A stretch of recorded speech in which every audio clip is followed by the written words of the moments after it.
Rescuing your child from every discomfort creates adults who cannot carry pressure. So are you that parent that usually or always rescue your child from every form of discomfort? When you do that, you do a big disservice to your child, because you end up creating or raising adults who cannot handle pressure. So as parents, we need to stop rescuing and start to equip. Are you equipping? Are you equipping with your child with the right tools they need, the right tools they need to navigate through life? Or are you always there to rescue them? You have to understand that as a parent, you will not always be there with your child. You will not be with your child in school. You will not be with your child probably when they go to higher institution. So you have to start to equip and not to rescue. You have to start to equip and not to rescue at every opportunity.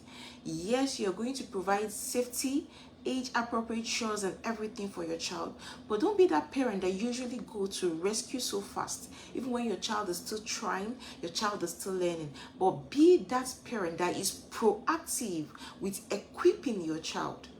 Be that parent that is intentional in equipping your child. Be that parent that goes ahead to equip instead of waiting for events to happen for you to rescue.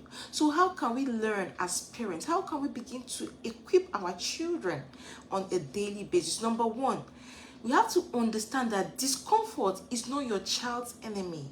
The real enemy is avoidance. When you as a parent avoid discomfort, that is where the real enemy is. Discomfort might even be an opportunity for your child to learn. Most times discomfort makes us to think.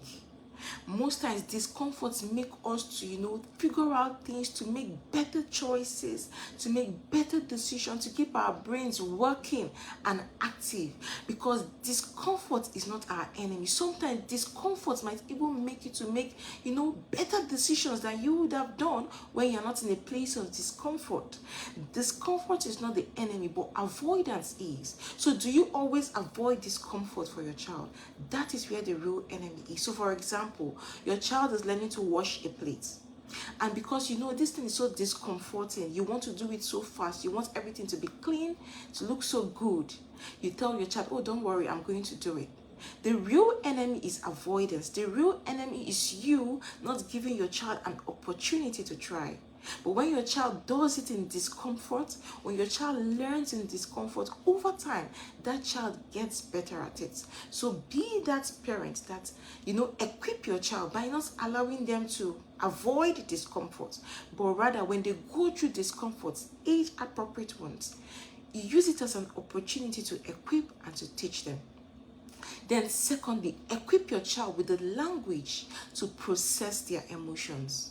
Does your child have the right language to process his or her emotions?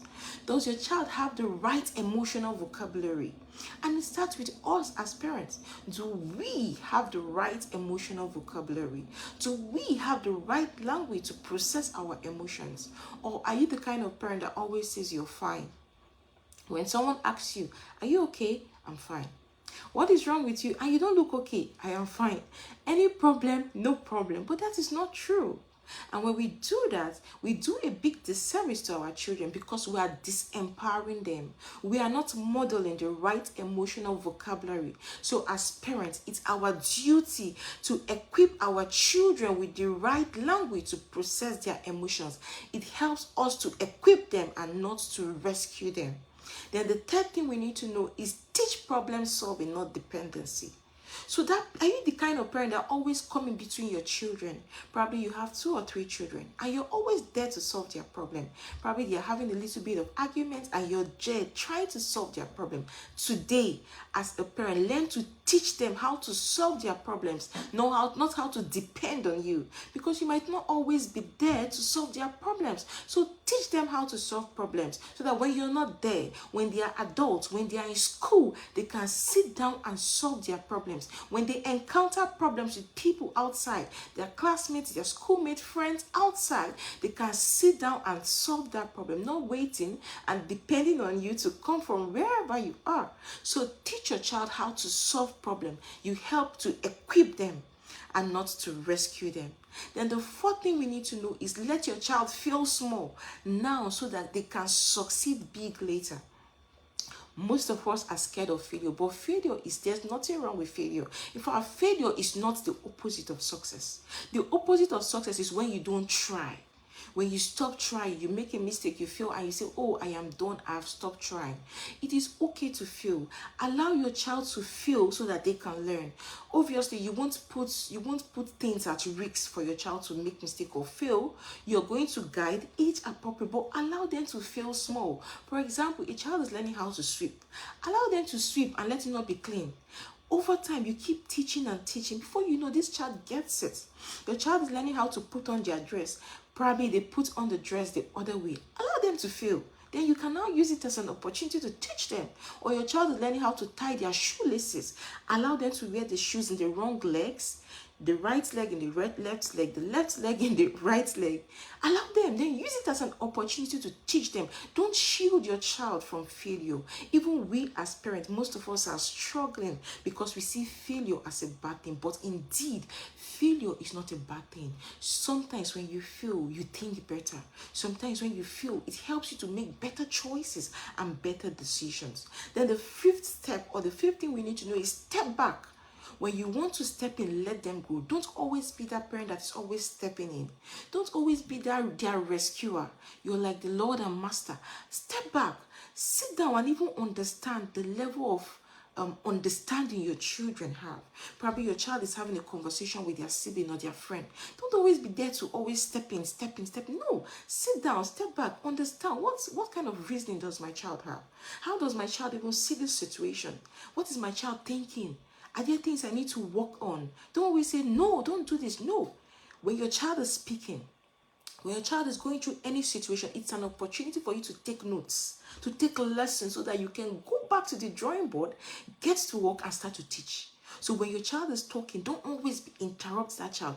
Rather, pick up the lessons. It just shows you the areas you need to teach, the areas you need to work on your child. So one of the ways we as parents can equip our children is to step back, not always stepping into everything they do, every conversation, every gist. Your child is trying to gist you something, and you're telling your child, no, don't do this, don't do this. No, just listen. When you listen, you are equipped with how best to teach that child. So as parents, I want us to understand that we raise warriors, not worries. Are you raising a child that will be a worry to you? Or are you worried so much about your child?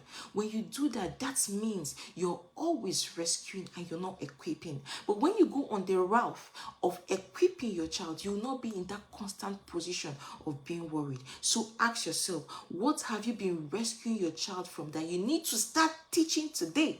What is that thing that you have been rescuing your child from that you need to start to teach today?